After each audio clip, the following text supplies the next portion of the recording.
Good morning అండి. మొదటిసారిగా my channel video చేసిన వారు సబ్స్క్రైబ్ చేసుకోండి. కావాల్సిన ఇన్ఫర్మేషన్ కోసం కామెంట్ తెలియపరచండి. అదేవిధంగా వీడియో నచ్చినట్లయితే లైక్ చేయండి అండ్ షేర్ చేయండి సార్.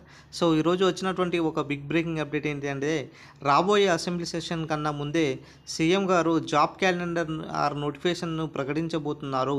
దాదాపుగా మార్చి కల్లా 1,00,000 ఉద్యోగాలు భర్తీ చేయాల్సింది అనేసి నిన్న మంత్రివర్యులు చెప్పడం జరిగింది కదా. సో ఈరోజు కూడా రాబోయే సెషన్లో ఏదైతే అసెంబ్లీ సెషన్ ఉన్నదో ఆ అసెంబ్లీ సెషన్ కంటే ముందే జాబ్ క్యాలెండర్ ప్రకటించాలన్న ఉద్దేశంతో ఈరోజు ప్రభుత్వం ముందడుగు వేయడం జరుగుతుంది. దాదాపుగా 22,033 నోటిఫికేషన్లు ఉన్నాయండి. ఇక్కడ చూడొచ్చు, దాదాపుగా 22,033 నోటిఫికేషన్లకు సంబంధించినటువంటి జాబ్ క్యాలెండర్ ఇవ్వాలన్న ఉద్దేశంతో ఈరోజు ప్రభుత్వం ముందడుగు వేయడం జరుగుతుంది.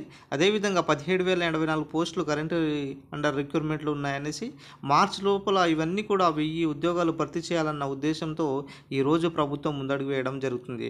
గతంలో కూడా ఎమ్మెల్సీ బల్మూరి వెంకట్ సార్ గారు ఏం చెప్పారంటే, ఈ అసెంబ్లీ సెషన్ కంటే ముందే మేము జాబ్ క్యాలెండర్ను ప్రకటిస్తాము, సో నిరుద్యోగులు ఆందోళన చెందొద్దు అనేసి ఆల్రెడీ చెప్పడం జరిగింది.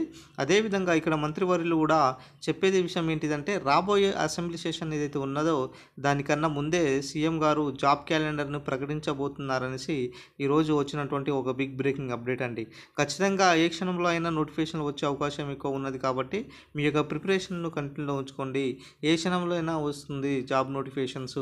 అదేవిధంగా ఇక్కడ మేజర్గా ఇంపార్టెంట్ పాయింట్ ఏంటిదంటే, ఏదైతే కొన్ని పాత నోటిఫికేషన్స్ ఉన్నాయి కదా, మనకు గ్రూప్ 1, గ్రూప్ 2, గ్రూప్ 3 సంబంధించినటువంటి ఏదైతే రిక్రూట్మెంట్ ఇంకా భర్తీ కాలేదు, అది మొత్తం కొన్ని గ్రూప్ 1, గ్రూప్ 2కి అయితే సర్టిఫికేట్ వెరిఫికేషన్స్ కంప్లీట్ చేశారు. మరి గ్రూప్ 3కి అయితే సర్టిఫికేట్ వెరిఫికేషన్ చేయకుండా వాయిదా వేయడం జరిగింది కదా.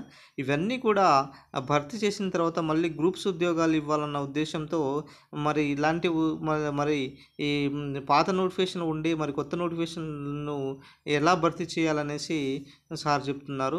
బల్మూరి వెంకట్ గారు చెప్పేది విషయం ఏంటిదంటే, ఖచ్చితంగా మేమైతే ఆ అసెంబ్లీ సెషన్ కంటే ముందే ఏదైతే రాబోయే అసెంబ్లీ సెషన్ ఆగస్టులో ఉంటుందో ఆ ఆగస్టు కంటే ముందే ఉద్యోగ నోటిఫికేషన్లు సంబంధించినటువంటి జాబ్ క్యాలెండర్ అయితే మేము ప్రకటిస్తాం. కానీ ఇక్కడ గ్రూప్ 1 సంబంధించినటువంటి కేసు రిజర్వ్ ఉన్నది కదా, ఆ రిజర్వ్ సంబంధించినటువంటి అంశం వచ్చిన తర్వాత ఇంకా బాగుంటుంది అనేసి కొంచెం మేము ఆగడం జరిగింది. సో అన్నీ కలిపి ఒకేసారి మేము అనుకున్న దానికంటే ఎక్కువ ఉద్యోగాలు ఇవ్వాలనే ఉద్దేశంతోనే ఈరోజు అన్ని శాఖలకు సంబంధించినటువంటి డిపార్ట్మెంట్ సంబంధించినటువంటి ఒక కమిటీ కూడా వేసామన్నట్టుగా చెప్పడం జరుగుతుంది. మొత్తానికైతే తెలంగాణలో ఉద్యోగ నోటిఫికేషన్లు దాదాపుగా ఖరారైనాయి సార్. దాదాపుగా 1,00,000 పైన 1,35,216 నోటిఫికేషన్ల దాకా ఖాళీగా ఉన్నాయి. ఏ క్షణంలో అయినా సరే ఉద్యోగ నోటిఫికేషన్లు వెలువడే అవకాశం దాదాపుగా ఎక్కువ ఉంది కాబట్టి మీ యొక్క ప్రిపరేషన్ అనేది కంటిన్యూలో ఉంచుకోండి. ఖచ్చితంగా అయితే నోటిఫికేషన్ అయితే యథావిధిగా వచ్చే అవకాశం దాదాపుగా ఎక్కువ కనబడుతుంది. అదేవిధంగా జీపీఓ సంబంధించినటువంటి నోటిఫికేషన్ కూడా దాదాపుగా మనకి ఇక్కడ చూడొచ్చు సార్, 6,000కు పైగా పోస్టులు ఉన్నాయి. అది కూడా డైరెక్ట్ రిక్రూట్మెంట్ నిర్వహించాలనేసి ఈరోజు ప్రభుత్వం ముందడుగు వేయడం జరుగుతుంది. అదేవిధంగా మనకు పాత విఆర్ఓ, విఆర్ఏ ఏదైతే ఉన్నాయో వాళ్ళకి సంబంధించినటువంటి నియామకాలు కూడా జూలై 27వ తారీఖున రాత పరీక్ష ద్వారా వాళ్ళను మరొకసారి అవకాశం ఇవ్వాలనేసి ఇక్కడ మంత్రివర్యులు శ్రీ పొంగులేటి శ్రీనివాసరెడ్డి గారు ఇక్కడ చెప్పడం జరిగింది. సో మిగిలిన పోస్టులు ఏదైతే ఉన్నాయో అవన్నీ కూడా డైరెక్ట్ రిక్రూట్మెంట్ ద్వారా భర్తీ చేస్తామనేసి చెప్పడం జరిగిందనమాట. మొత్తానికైతే తెలంగాణలో అటు జీపీఓ సంబంధించినటువంటి ఉద్యోగాలైనా సరే, ఇటు దీనికి సంబంధించినటువంటి మనకి ఏదైతే జాబ్ క్యాలెండర్ సంబంధించినటువంటి ఉద్యోగాలైనా సరే అన్నీ కూడా భర్తీ దిశగా ఉన్నాయి. ఖచ్చితంగా ఏ క్షణంలో అయినా జాబ్ నోటిఫికేషన్ వెలువడే అవకాశం ఉన్నదండి.